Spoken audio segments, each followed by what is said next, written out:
परीक्षा में पास होना है तो यह एकमात्र वीडियो काफ़ी है। जो भी बीए तृतीय वर्ष यानी कि बीए थर्ड ईयर के छात्र हैं जिनका सब्जेक्ट हिस्ट्री यानी कि इतिहास है, अगर वो वीडियो लास्ट तक देख लेते हैं तो उनको पास होने से कोई नहीं रोक सकता है और उनको किसी अन्य क्वेश्चन को पढ़ने की आवश्यकता नहीं है शायद मेरे अनुसार। तो कुल मिला के अगर आपको पास होना है तो वीडियो को लास्ट तक देखना है, क्योंकि इस वीडियो मैंने वो सारे क्वेश्चन रखे हैं जो पिछले कई सालों में कई बार पूछे भी जा चुके हैं और इस बार नई शिक्षा नीति के आधार पे इस बार आपकी परीक्षा में आने वाले हैं। ठीक है, आगामी परीक्षा के लिए पूरी तरह ये वीडियो आपके लिए हेल्पफुल है। चलिए बिना देरी के वीडियो में स्टार्ट करते हैं और टॉप लेवल क्वेश्चन हम आपको बताएंगे जो कि आपकी परीक्षा के लिए पूरी तरह हेल्पफुल हैं। तो ध्यान से वीडियो को लास्ट तक देखते रहिएगा। पहले हम बढ़ेंगे अति लघु उत्तरीय, लघु उत्तरीय, विस्तृत उत्तरीय, और इसमें कुछ क्वेश्चन ऐसे हैं जिनका आंसर भी हम आपको बताएंगे और वो भी क्वेश्चन बताएंगे जो आपकी परीक्षा में आने के हाई चांस हैं। ठीक है, पहला क्वेश्चन है, आप लोग यहाँ पर देख पा रहे होंगे अति लघु उत्तरीय। यहाँ पर पहले देख लीजिए बीए थर्ड ईयर, और ध्यान दीजिएगा हाँ बीए थर्ड ईयर वाले जो भी छात्र हैं जिनका सब्जेक्ट हिस्ट्री यानी कि सेकेंड पेपर है हिस्ट्री। देखिए बीए थर्ड ईयर में पर सब्जेक्ट के 3 पेपर होते हैं, फर्स्ट सेकेंड थर्ड। तो इस वीडियो में बात करेंगे प्राचीन इतिहास पेपर सेकेंड के बारे में। ठीक है, पहला प्रश्न है सांची, ठीक है ध्यान दीजिएगा क्वेश्चन का मतलब, सांची स्तूप की ठीक है वास्तुगत विशेषताएं लिखिए। तो ये क्या चीज़ सांची स्तूप, चलिए हम आपको बताते हैं। इंपॉर्टेंट क्वेश्चन है आगामी परीक्षा के लिए। तो इसका आंसर आपको लिखना है कि मध्य प्रदेश के विदिशा से 5 मील की दूरी पर रायसेन जिले में सांची स्थित है। बौद्ध धर्म के एक केंद्र के रूप में सांची का इतिहास उस समय से प्रारंभ होता है जब मौर्य वंश के प्रसिद्ध शासक अशोक ने यहाँ पर ईंटों से एक स्तूप का निर्माण कराया। सांची और उसके आसपास 61 स्तूप प्राप्त हुए।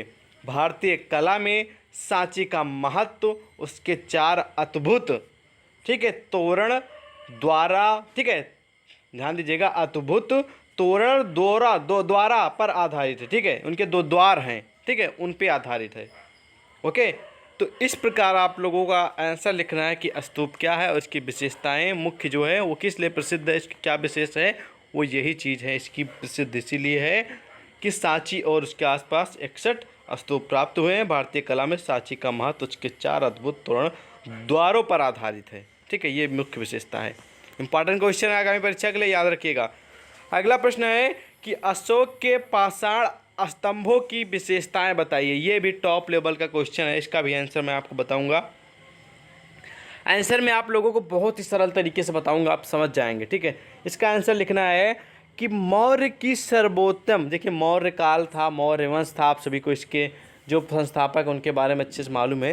तो कुल मिला के अशोक के पाषाण स्तंभों के बारे में पहले आप लोगों को इस प्रकार लिखना है, ध्यान दीजिएगा। ठीक है, लिखना है कि मौर्य काल की सर्वोत्तम मूर्तियों में अशोक की एकाश्म प्रस्तर स्तंभ है। यह स्तंभ संकिसा, निगलियु, लुम्बिनी, सारनाथ, वैशाली, सांची, रामपुरवा, कोशम, प्रयाग, लौरिया, अराज ठीक है आदि स्थानों से प्राप्त हुए हैं। प्रत्येक स्तंभ 2 भागों में विभक्त किया जा सकता है, लाट और, ध्यान दीजिएगा, लाट और स्तंभ शीर्ष। स्तंभ शीर्ष लाट की चोटी पर स्थापित रहता है। तो इस प्रकार आप लोगों का अशोक के पाषाण स्तंभों की विशेषताएं के बारे में लिखना है।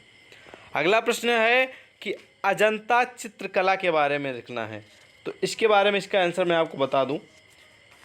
इसके बारे में लिखना आंसर में कि महाराष्ट्र के औरंगाबाद जिले में अजंता, ध्यान दीजिएगा, अजंता अवस्थित है। यहाँ से प्रथम शती ईस्वी पूर्व से 7वीं शताब्दी, ध्यान दीजिएगा, 7वीं शताब्दी तक निर्मित गुफा चित्र प्राप्त हुए हैं। अजंता चित्रकला विश्व की अनूठी चित्रकला है। या ठीक है टेम्पेरा पद्धति पर चित्रकारी की गई है। यहाँ से हीनयान एवं महायान से संबंधित चित्रकारी प्राप्त हुए हैं। अजंता की गुफाओं में बौद्ध प्रतीक एवं महात्मा बुद्ध से संबंधित चित्र तो प्राप्त हुए ही हैं, हिंदू देवी देवताओं के भी चित्र प्राप्त हुए हैं। सामाजिक, राजनीतिक एवं पशु चित्रण को भी पर्याप्त स्थान दिया गया है। तो ये रहा अजंता के चित्रकला के बारे में इसका परिचय, जो कि आपको याद रखना है। बहुत ही इंपॉर्टेंट क्वेश्चन ये भी है आगामी परीक्षा के लिए। ठीक है, हम बढ़ेंगे अगले प्रश्न की ओर। ठीक है, अगला प्रश्न है कि विहार किसे कहते हैं। ध्यान दीजिएगा, यहाँ पर वी हो गया है, लेकिन यहाँ पर एक्चुअली में होना चाहिए था वी। ठीक है, विहार, ये वाला बी नहीं, बिहार। ठीक है, वहाँ पे लिख दिया गया गलती से बिहार। ठीक है, तो इसका आंसर ये क्या है, इसके बारे में आपको पहले बताता हूँ। ध्यान दीजिएगा, किसे कहते हैं। भिक्षुओं के निवास के लिए चैत्य ग्रह के समीप जो गुफा बनाई जाती थी उसे विहार कहा जाता है। इसके मध्य में एक विशाल कक्ष होता था जो सभा कक्ष के रूप में होता था। इस कक्ष की, ठीक है, भित्ति में अनेक लघु कक्ष बने थे जिससे भिक्षु निवास करते थे। ठीक है, जो भिक्षु थे वो निवास करते थे। चैत्य ग्रह एवं विहार दोनों ही बौद्ध पर्वतीय गुफा, ठीक है, गुहा वास्तु के महत्वपूर्ण अंग है। स्तूप में बौद्ध मूर्ति के अभाव एवं निर्माण के आधार पर बौद्ध धर्म की दो शाखाओं के अनुसार इन्हें भी दो वर्गों में विभाजित किया गया है। ठीक है, हीनयानी चैत्य एवं विहार तथा महायानी चैत्य एवं विहार। तो इस प्रकार इसका आंसर आप लोगों को लिखना है। आप सभी को मालूम हो गया कि विहार किसे कहते हैं। ठीक है, बढ़ेंगे अगले प्रश्न की ओर। अगला प्रश्न है कि अशोक के स्तंभों पर विदेशी प्रभाव की विवेचना कीजिए।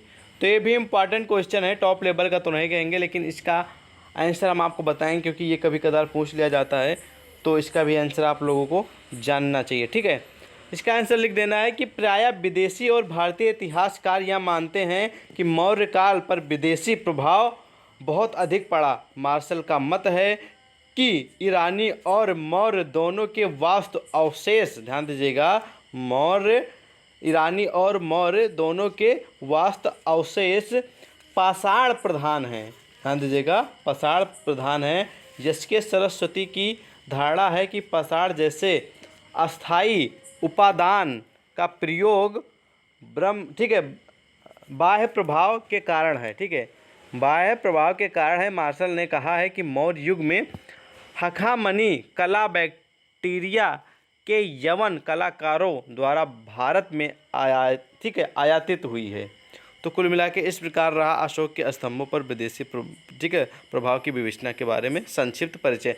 ज़्यादा लॉन्ग में नहीं लिखना क्योंकि अति लघु उत्तरीय लेवल का क्वेश्चन है, 2 ही 3 नंबर मिलेंगे, ज़्यादा नहीं मिलेंगे। ठीक है, अगला प्रश्न है कि मथुरा कला के, ठीक है, बुद्ध नीतियों की विशेषताएं बताइए। इतना इंपॉर्टेंट है, इसको क्रॉस कर दीजिएगा। ठीक है, अगला प्रश्न है पाटलिपुत्र के राजप्रसाद के बारे में।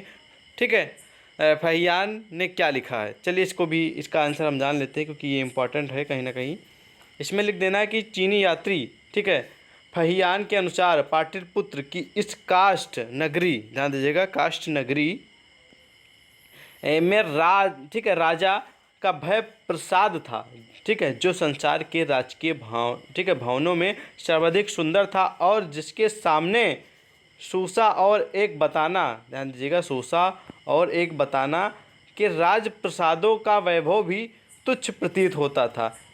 इस प्रसाद के मंडित स्तंभों पर स्वर्णिम अंगूरी लतिकाएँ खचित हैं जिनमें चांदी की चिड़िया, ठीक है, कल्लोल करती दिखाई देती हैं। प्रसाद के निकट मछलियों के सरोवर हैं जिनकी शोभा को बढ़ाने के लिए अनेक, ठीक है, सज्जा युक्त वृक्ष, कुंज और झाड़ियाँ लगा दी गई हैं। तो इस प्रकार कुछ है, ठीक है, पाटलिपुत्र के राजप्रसाद के बारे में फहियान ने ये जो लिखा है वो। ठीक है, तो आप सभी को इस क्वेश्चन का आंसर थोड़ा लाइटली ले लेना है, 1-2 बार और अच्छे से पढ़ लीजिएगा। फिलहाल इस क्वेश्चन का आंसर आपको अपनी सीरीज या गूगल में मिल जाएगा, गूगल पे सर्च करेंगे तो उसमें भी पढ़ लीजिएगा एक बार। ठीक है, अगला प्रश्न है कि सिंधु घाटी की मूर्ति कला का वर्णन कीजिए। ये भी इंपॉर्टेंट क्वेश्चन आगामी परीक्षा के लिए, इसका आंसर आप लोग पढ़ लीजिएगा टॉप कैटेगरी का। ठीक है, अगला प्रश्न है कि भरहुत स्तूप का परिचय दीजिए। इतना इंपॉर्टेंट नहीं, आप लोग इसे इग्नोर कर सकते हैं। अगला जो प्रश्न है गुप्तकालीन मंदिरों की विशेषताएं बताइए। टॉप लेवल का क्वेश्चन है, इसका आंसर मैं आपको बता दूंगा कि गुप्त काल की प्रमुख विशेषताएं बताइए मंदिरों की। तो पहला लिख देना है आप लोगों को कि चबूतरे पर चढ़ने के लिए चारों ओर सीढ़ियां हैं, ये मुख्य विशेषताएं हैं गुप्तकालीन के मंदिरों की। दूसरी ये है कि मंदिरों की बाहरी दीवारें सादी होती थी, उन पर किसी प्रकार का अलंकरण नहीं होता था। तीसरी विशेषता ये है कि मंदिर के भीतर ठीक है, गर्भगृह होता था जिसमें मूर्ति की स्थापना होती थी तथा, ठीक है, गर्भगृह के चारों ओर प्रदक्षिणा पथ होता था जो छत से आवृत होता था। ठीक है, और आपको लिख देना है कि मंदिरों का निर्माण ऊंचे चबूतरों पर हुआ है। तो ये 3-4 विशेषताएं लिख देना, लघु उत्तरीय क्वेश्चन है, ज़्यादा लॉन्ग में नहीं लिखना है। ठीक है, अगला प्रश्न है कि मंदिर निर्माण की प्रमुख ठीक है शैलियों पर संक्षिप्त परिचय दीजिए या संक्षिप्त प्रकाश डालिए। इसका भी आंसर पढ़ लीजिएगा। ठीक है, सीरीज में अपनी, ये इंपॉर्टेंट है। अगला है, ये भी इंपॉर्टेंट है, मोहनजोदड़ो से जुड़ा जो क्वेश्चन, ये भी टॉप लेवल का, इसका भी आंसर पढ़ लीजिएगा। ठीक है, तो अति लघु उत्तरीय लेवल के जो मैंने टॉप लेवल के 12 क्वेश्चन सिलेक्ट किए हैं, इसमें से 3-4 क्वेश्चन आपकी परीक्षा में देखने को मिलेंगे, इसलिए सारे क्वेश्चन का आंसर आप अच्छे से पढ़ लीजिएगा। ठीक है, जो मैंने बताया भी आंसर है, और अपने सीरीज में भी पढ़ लीजिएगा इसका आंसर ढूंढ के। ठीक है, बढ़ेंगे हम लघु उत्तरीय प्रश्नों की ओर। चलिए देखते हैं लघु उत्तरीय में कौन से टॉप लेवल के क्वेश्चन हैं, आगामी परीक्षा में कौन से ज़्यादा हाई चांस हैं आने के, वो हम आपको सिलेक्ट कराते हैं। पहला क्वेश्चन है कि मौर्य कला की प्रमुख विशेषताओं का वर्णन कीजिए। ये क्वेश्चन बहुत ही टॉप लेवल का है। मौर्य काल या फिर मौर्य कला से जुड़ा क्वेश्चन आपकी परीक्षा में 100% क्वेश्चन पूछा जाएगा, इस बात को ध्यान रखेंगे। तो इनसे जुड़े और भी क्वेश्चन पढ़ लीजिएगा अच्छे से, पक्का फंस जाएगा। ठीक है, अगला प्रश्न है कि खजुराहो मंदिर की विशेषताएं बताइए। ये भी टॉप लेवल का क्वेश्चन आगामी परीक्षा के लिए, ये क्योंकि लगातार कई बार पूछा गया है, इसलिए मैं टॉप कैटेगरी में इसको रखा हूँ। ठीक है, तो इस बार भी आने के चांस हैं। अगला प्रश्न है सिंधु घाटी की सभ्यता की मूर्तियों की विशेषताएं बताइए। सिंधु घाटी की सभ्यता की मूर्तियों की विशेषताएं, या फिर सिंधु घाटी के बारे में बताइए, या सिर्फ सिंधु घाटी की सभ्यता को उल्लेख कीजिए। ये ऐसे क्वेश्चन और भी बन सकते हैं जिनका आंसर आपको पढ़ लेना है। ठीक है, अगला प्रश्न है 4 नंबर की गुप्तकालीन मंदिरों की वास्तुगत विशेषताओं का वर्णन कीजिए। अभी आपने देखा ही ये क्वेश्चन अति लघु उत्तरीय में पूछा गया था, और यही क्वेश्चन लघु उत्तरीय में पूछा गया, तो यहाँ पर स्टूडेंट को प्लस पॉइंट है, वहाँ पर भी इसका आंसर लिख दीजिएगा, यहाँ पर भी लिख दीजिएगा, आपको डबल नंबर मिल जाएंगे, वहाँ पर भी मिलेगा, यहाँ पर भी मिलेगा, क्योंकि आंसर तो एक ही है। अगला प्रश्न है कि हड़प्पा सभ्यता में नगर योजना पर प्रकाश डालिए। तो हड़प्पा सभ्यता में नगर योजना के बारे में आप लोगों को लिखना है, ये भी आपकी परीक्षा के लिए इंपॉर्टेंट क्वेश्चन है। ठीक है, अगला क्वेश्चन है मोहनजोदड़ो के स्नानागार के बारे में आप क्या जानते हैं। ये भी इंपॉर्टेंट है। अगला प्रश्न है स्तूप किसे कहते हैं। ये भी इंपॉर्टेंट है, इसका भी आंसर आप लोग पढ़ लीजिएगा। मैंने वही सारे क्वेश्चन मैंने छाँट के एक क्वेश्चन रखे हैं जो सारे इंपॉर्टेंट है। ठीक है, अगला प्रश्न है कि भारत की, ठीक है, प्रागैतिहासिक चित्रकला पर प्रकाश डालिए। ठीक है, ये इतना इंपॉर्टेंट नहीं, आप लोग इसे इग्नोर भी कर सकते हैं। अगला प्रश्न है कि भुवनेश्वर के, ठीक है, लिंगराज मंदिर के स्थापत्य पर एक टिप्पणी लिखी। ये इंपॉर्टेंट है, टॉप लेवल का तो नहीं है, लेकिन इंपॉर्टेंट कैटेगरी का है। अगला जो क्वेश्चन दिख रहा है वो बहुत ही टॉप लेवल का है कि गुप्तकालीन कला की विशेषताएं बताइए। ये टॉप लेवल का क्वेश्चन आपकी परीक्षा में देखने को मिलेगा, इस बात को ध्यान रखेंगे। ठीक है, गुप्तकाल से जुड़ा या गुप्तकालीन से जुड़ा क्वेश्चन पूछा जाएगा, 100% है। तो यहाँ पर जो लघु उत्तरीय बेस के जो 10 क्वेश्चन हैं, सारे टॉप लेवल के मैंने छाँट के रखे हैं। इसमें से 2-3 क्वेश्चन आपकी परीक्षा में देखने को मिलेंगे। भले ही क्वेश्चन थोड़ा घुमा फिरा के रहेगा, लेकिन पूछा जरूर जाएगा। अगर आप 10 क्वेश्चन पढ़ लेंगे तो आपका यहाँ पर कम से कम 30 से 35 नंबर क्लियर हो जाएंगे। ठीक है, सारे क्वेश्चन का आंसर पढ़ लेंगे, एक बार नज़र डाल दीजिएगा। वैसे भी जो आप पढ़ के जाएंगे आपकी परीक्षा में, आप जो भी पढ़े रहेंगे वो भूल जाएंगे, तो आपको पॉइंट और आप लोगों को जो हेडिंग है, क्या कह रहा क्वेश्चन, उस चीज़ को आप लोगों को अपने माइंड में सेट कर लेना है, वहाँ पर आप बना के लिख दीजिएगा। ठीक है, अब हम बढ़ेंगे दीर्घ उत्तरीय यानी कि विस्तृत उत्तरीय क्वेश्चन की, और उसमें देखेंगे कौन से टॉप लेवल के हैं। ठीक है, और वो भी हम सिलेक्ट कराते हैं कौन से आपको पढ़ के जाना। ठीक है, दीर्घ उत्तरीय का पहला क्वेश्चन है कि हड़प्पा सभ्यता के नगरों की योजना पर प्रकाश डालना है। ठीक है, हड़प्पा सभ्यता से जुड़ा क्वेश्चन पढ़ लीजिएगा, आपकी परीक्षा में 100% फंसेगा। हड़प्पा सभ्यता के बारे में आप लोग ऐसा पढ़िएगा कि आप लोग को क्वेश्चन जो मिले, हो सकता है यहाँ पर कुछ और क्वेश्चन हो, उस पर वर्णन कीजिए, प्रकाश डालिए, इससे संबंधित इसको विस्तृत में समझाइए। तो आप लोगों को करना क्या, हड़प्पा सभ्यता से जुड़ा जैसे क्वेश्चन आपको मिले तैसे आप लोग उसका आंसर लिखना प्रारंभ कर दीजिएगा। ये मत सोचिएगा कि आगे क्या लिखा है क्या नहीं, आप लोग उसके बारे में डिटेल में लिख डालिएगा। ठीक है, वरना टाइम ज़्यादा मिलता नहीं है, आप लोग नहीं कर पाएंगे, क्योंकि विस्तृत उत्तरीय लेवल के क्वेश्चन है, प्रत्येक क्वेश्चन का आंसर आपको 5 शब्दों में देना होता है। ठीक है, ये टॉप लेवल का है। सारे क्वेश्चन मैंने टॉप ही लेवल के फिलहाल रखे इस वीडियो में।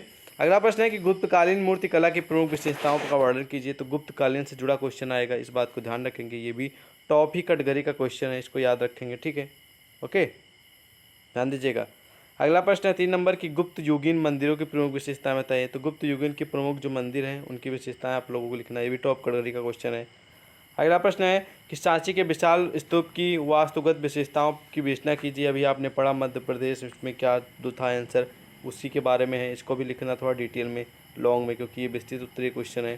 ठीक है, अगला प्रश्न है कि सारनाथ स्तंभ की विशेष समीक्षा के साथ अशोक के स्तंभों की विशेषताएं कीजिए। ये भी टॉप कैटेगरी का क्वेश्चन है, इसका भी आंसर आप लोग पढ़ लीजिएगा। ठीक है, तो जो मैंने दीर्घ उत्तरीय लेवल के जो आपको टॉप लेवल के क्वेश्चन बताए हैं, 5 क्वेश्चन है, पाँचों का आंसर आप लोगों को पढ़ के जाना है। समझ लीजिएगा थोड़ा थोड़ा टाइम देकर आप लोग, तो आपको काफ़ी मदद मिलेगी। ज़रा सा भी आपके मन में ध्यान रहेगा, ध्यान माइंड में, तो आप लोग वहाँ पर चूकेंगे नहीं लिखने से। तो सारे क्वेश्चन का आंसर आप लोग पढ़ लीजिएगा, क्योंकि सारे क्वेश्चन एक एक करके मैंने छाँट के रखे हैं, जो कि आगामी परीक्षा के लिए पूरी तरह हेल्पफुल हैं। अति लघु उत्तरीय, लघु उत्तरीय, विस्तृत उत्तरीय, तीनों लेवल के मैंने क्वेश्चन और जिन भी क्वेश्चनों का आंसर पॉसिबल हो पाया मैंने बताया। और इन सारे क्वेश्चन का आंसर आपको अच्छे से पढ़ के जाना है परीक्षा में, तो आपको काफ़ी मदद मिलेगी। अगर आप इसी तरह की और भी वीडियो चाहते हैं, क्वेश्चन चाहते हैं, मॉडल पेपर, तो कमेंट सेक्शन में ज़रूर बताएं। हम मिलेंगे आपको नेक्स्ट क्लास में, तब तक के लिए जय हिंद।